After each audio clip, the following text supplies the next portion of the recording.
this is kind of going to be my little intro, I guess. So I'm a new writer and a new vlogger, at least for the moment, until I get tired of it.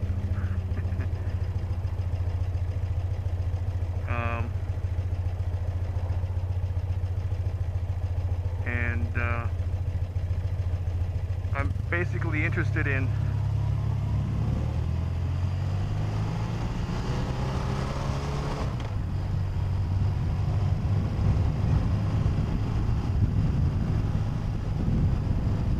talking about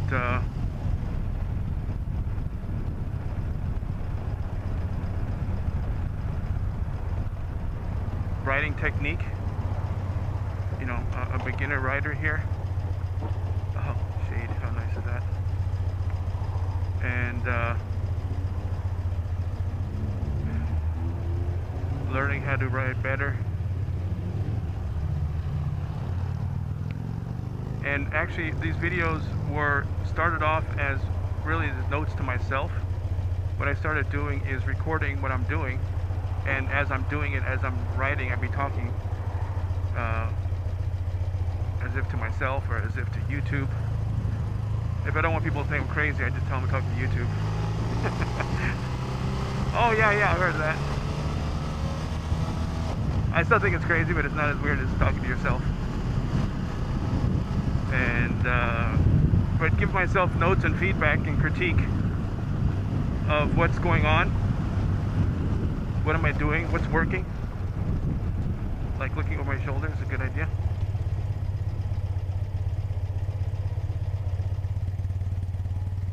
And that's kind of how I got this seat camera, I call it, which is the clutch and shifter, so I can see what I'm doing and how my, you know, when I was braking, what did I do, etc. Did I downshift and get everything lined up right, or what happened?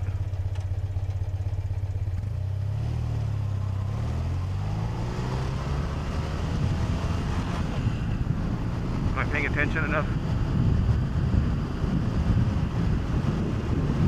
Etc. That guy didn't seem to be too concerned about oncoming traffic.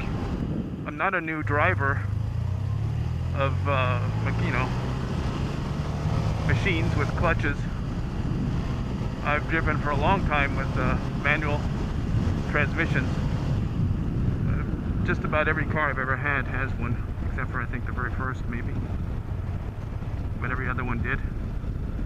Trucks, cars, whatever.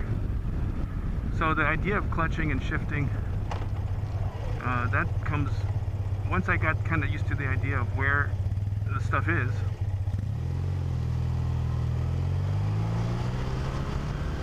I was able to translate that over real easy. I'm going to try to go through a tunnel here. I don't know if it's going to be massive crowded or not. It's kind of a little hairy. Everyone wants to get way over to the left, way over to the right. And I kind of want to go down the middle. I got to make sure I watch so people don't think, oh, there's a space and pop out in front of me. Like, this is good because they can't, so they won't. No one's going to just ram into the other car. Gives me a chance to get up here. But see, there's two left lanes there. Actually, this is supposed to be a right and a left. I mean, a straight and a right, which is what I want. Because I'm going to go straight. So this is the best spot for me here. They're either doing what I'm doing or they're turning away from me.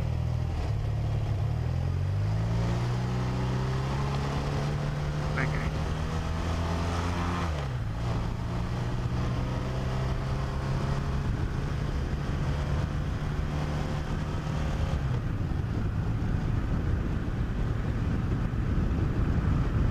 So,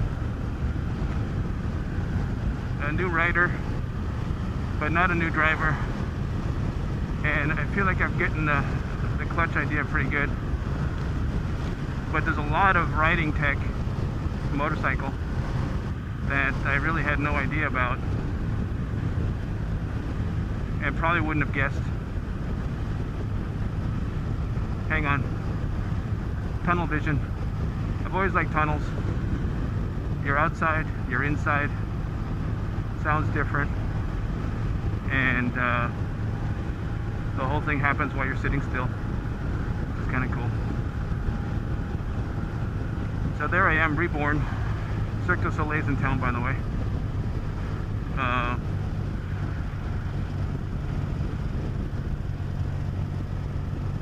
And I come out onto beautiful Southern California here. So because I'm an older, experienced driver, I can say, and that gives me some sense of not just confidence, like, oh yeah, I'm okay, but it's also less stuff to focus on. So all the new stuff of riding specifically a motorcycle, and specifically, you know, this transmission, this clutch, learning all the specifics of that, I can have more of my attention on that, because I'm not also quite so front and center on flow of traffic, people changing lanes, why they're doing that. I know why, because, you know, I've been in that lane before. I know why people do it. I've done it. And look at that. It's great.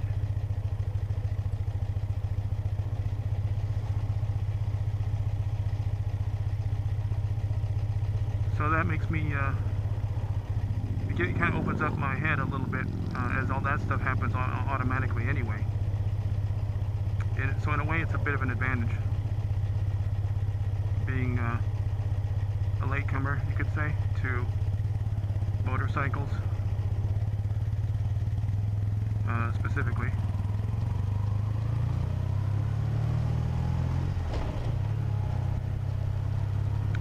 And that's something I would definitely advise people to. I'm not an expert at motorcycle, but in general driving, I would, whether it's a bike or 2 wheels, 4 wheels, whatever, however many wheels, like this is a lane that's closing off. These people have to merge. You can see the arrows now. So I already know that, so I'm prepared. I would do the same thing as they're doing. I just give them the space to do it. We're not going that fast anyway, so what's the difference?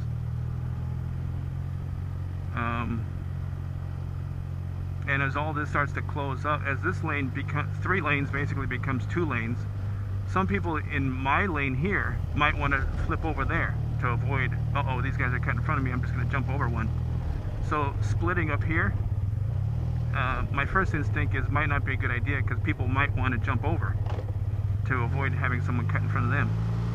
Or as their lane starts slowing up, they realize, oh look, this far left lane is actually faster as it's less crowded. So that's something to be mindful of. Little things like that, which is not motorcycle per se, it's just you know, how flow of traffic works in situations like this. As a new rider, I feel totally unqualified to give anybody advice as far as motorcycle goes. But one thing I would say is, look, if you already drive, or you're being taught by somebody who already drives, look at that person's or your own car or truck. Just take a good look around it and really kind of file through the memory banks there.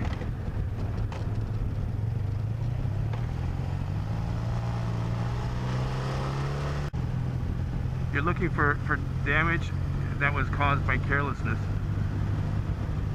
because that's the kind of attitude you're going to take onto the bike until you change it. Now, if someone's teaching you and they have a bashed up car, everything's a big joke, probably not the person who's going to give you the best ideas on how to make choices. If your car's all beat up because you're, you know, always fucking around and you think it's funny and a big joke, probably not the best idea. You might not be ready for the responsibility of absolutely, you know, no steel around you. You want common sense and critical thinking. And critical thinking doesn't mean critical like criticizing. Critical thinking means problem solving. It's cut and dry. You know, 1 + 2 = 3. True. Critical thinking. Okay, let's prove it. 3 - 2. 1. It's true. the reverse is true, that means, you know, it's true in all directions. And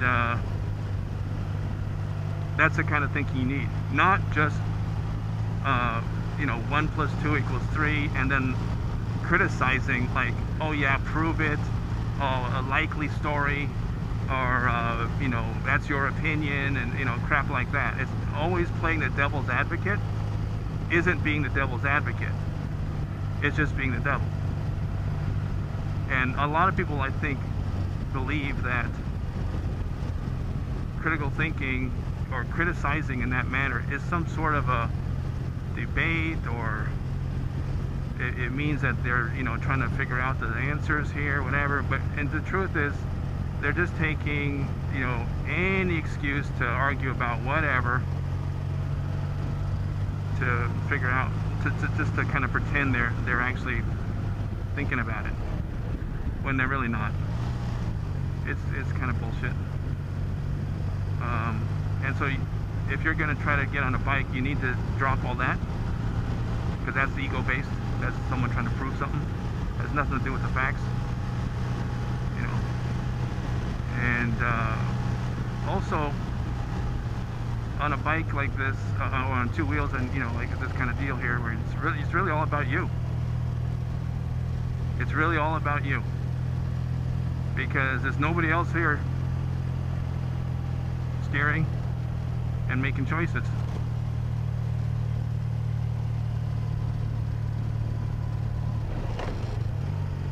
It's just you up here doing the best you can. So there's nobody really else to blame.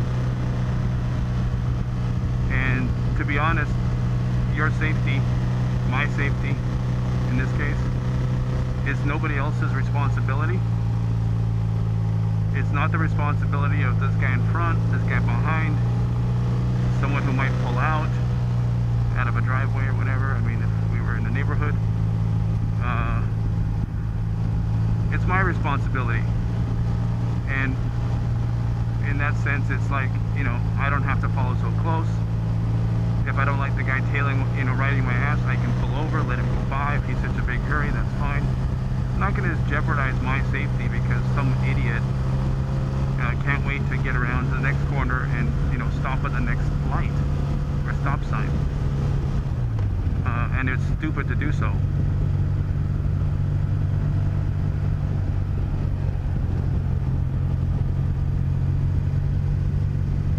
And that's part of the ego thing. You can't let yourself be drawn into it, because it's the bottom line is just, like I said, bad idea to make choices based on fear and ego. Things like that. Should be nice. But now I got up in the canyon here. It's warm. It's air coming from the valley, I think.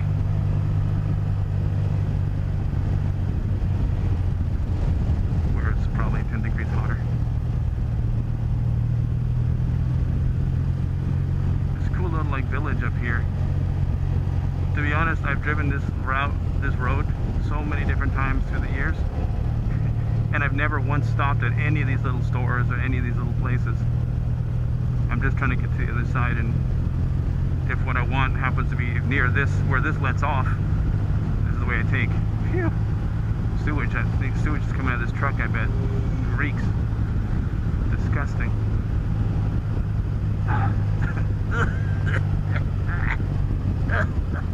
That's gone. We're back to just plain old 91 octane fumes. That's okay. We're just back to whatever's coming out the back of this guy's thing. That's the thing too. There's all these little things that people want to visit, so they just find it. And no, a lot of people like me, they're not really sure where it is because they don't maybe do it all the time. And you know, be like, oh, there it is, and then they pull over real quick. So if you're too close, you're gonna run into them. That's not good.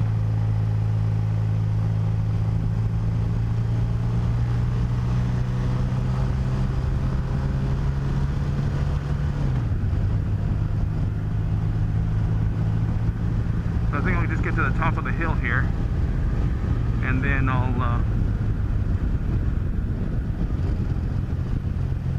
turn around, come back down, because it's not going to be any cooler on the other side. It's going to be way hotter. It's quite going to be really hot up there, actually.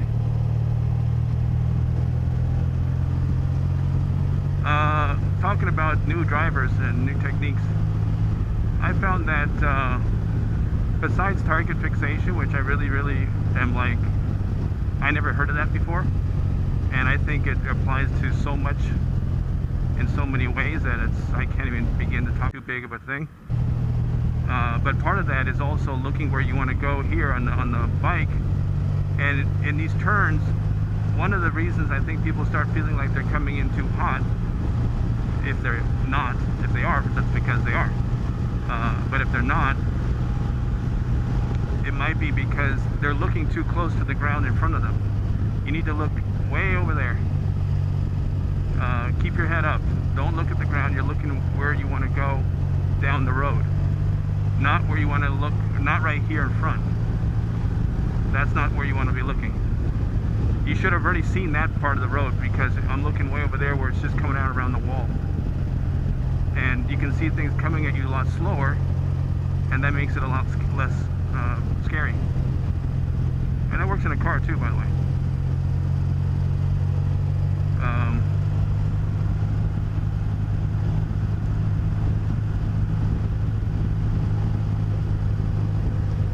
So instead of like panicking and looking at stuff you don't want to see, especially right in front of your tire,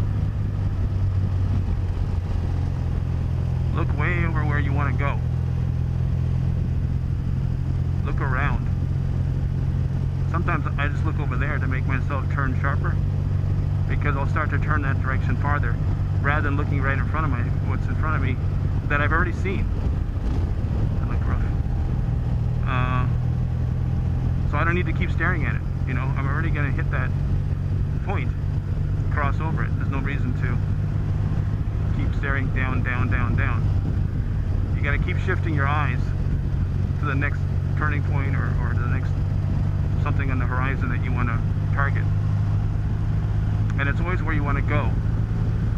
If you're rolling up between two cars in an intersection, pretend, don't look at the back of those cars. You don't want to go to the back of those cars. Instead, look maybe between the cars. That way, if something weird happens, you're already targeting an escape route. This obviously applies to a bike, because you can't do that if you're in four wheels. It's hard to squeeze in between two other cars. But a motorcycle can. And it makes coming up on a stop like that, you already are selecting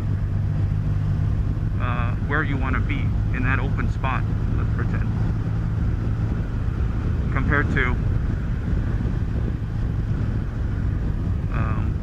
you're looking at the back bumper, because you're thinking, I'm going to stop at that bumper just before the bumper. But when something happens, you're still targeting on that, or that guy slams on the brakes before you thought he would for whatever reason, and now you're still staring at the fucking bumper. So you gotta look in between. So if he slams on the brakes, you're still targeting, you know, oh shit, I see red lights there slightly on my left or my right, but I'm targeting in between. So you're actually aiming for an open spot. That's what you want to do. Always selecting a spot. You don't drive down the street, you know, turning madly between left and right, because I don't want to hit the right curb. I don't want to hit the left curb. I don't want to hit the right curb. I don't want to hit that tree. Turn away from the tree. I don't want to hit the curb. Turn away from the curb. You're just whipping back and forth, you know, trying to avoid the sides of the street. No, you're aiming down the street. And that works with the car, and by the way, that works with a, let's pull over and have dinner right there. It works with a motorcycle, of course. But with a motorcycle, you can target a much finer target. Motorcycle, you can squeeze in between. If you start to feel like, oh, I'm coming in too hot here, I want to close, give it a little more throttle and a little bit more of a turn. Don't panic and brake. because the bike wants to stay up. It doesn't want to crash. But when people keep slamming on the brakes at the wrong times, you know, it crashes. People crash all the time.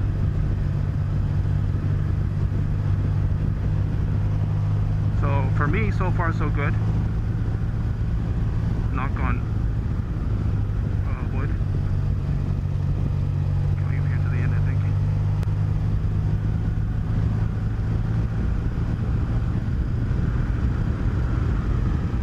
And that's kind of what I wanted to give people a little bit of all my little notes that I've been making, which I'll put in other videos because I have a bunch from different days and different nights. Normally I write at night, actually, which is how I kind of came up with that name. That's where I'm going to pull over.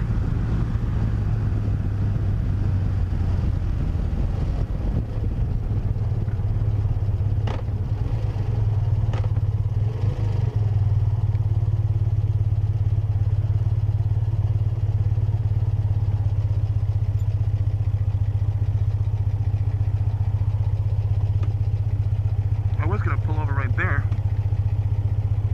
Now I realize there's actually a little park over here, which I didn't know. Overlook. Top of Topanga Overlook. Well, let's go over here and have a look.